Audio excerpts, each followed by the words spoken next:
বৌমা, তোমার এখনো হয়নি? ওর তো আসার সময় হয়ে গেল। এই তো মা, হয়ে গেছে। জানো তো বৌমা, আজকে না আমার খুব আনন্দ হচ্ছে। এই বাড়িতে প্রথম কেউ ডাক্তার হয়ে ফিরছে। ঠিক বলেছেন মা, তার জন্যই তো আমি এত সুন্দর করে থালা সাজিয়ে এনেছি। মা, আমি এসে গেছি। মা, ওই তো দিদি চলে এসেছে, চলুন চলুন।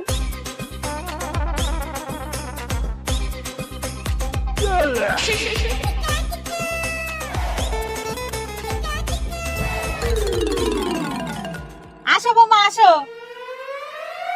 কাকিমা, কাকিমা, কি রে লতা, তুই এরকম হাঁপাতে হাঁপাতে আসছিস কেন? কাকিমা, দিদিভাই ডাক্তারও এসেছে শুনে তাড়াতাড়ি আসলাম। কেন রে, কিছু হয়েছে? আমার বাবার অবস্থা খুব খারাপ, তাড়াতাড়ি চলো না দিদি। হ্যাঁ হ্যাঁ, চল।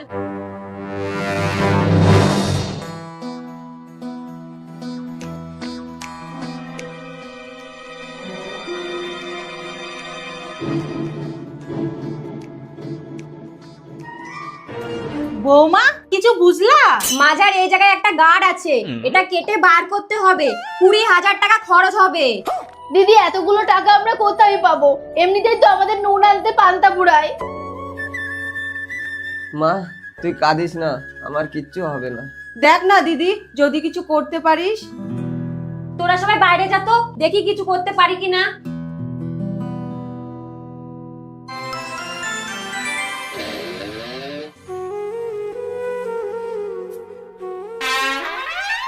কই গো, তোমরা সবাই ভেতরে আসো। এই যে গার্ড আমি বের করে দিয়েছি, আর কোনো চিন্তা নেই, টাকা পয়সাও লাগবে না।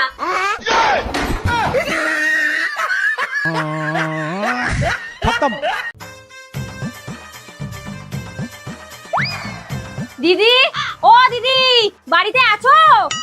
হ্যাঁ বলো। বলছি একটু চিনি হবে? এই, তোমার বর কি কিছুই কিনে আনে না? আজকে এটা নিতে আসো, কালকে ওটা নিতে আসো। আরে শুধু চিনি নিতে আসেনি, সাথে বিনিময় কোথাও করব।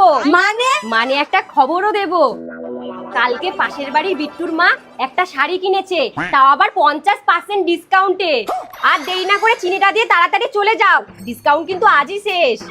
বলছো কি? দাঁড়াও।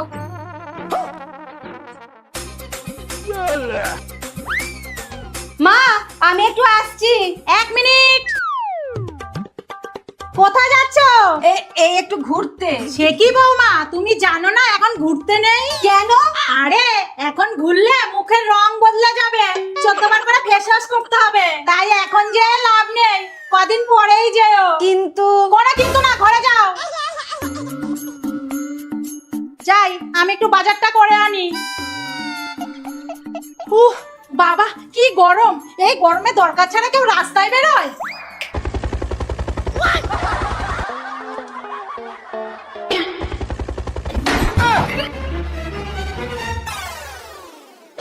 বৌমা, তুমি পাখা ধরে কি করছিলা? মা, পাখাটা ঘুরছিল তো, তাই ফেস ওয়াশ করছিলাম। এখন আমারও ফেস ওয়াশ করতে হবে।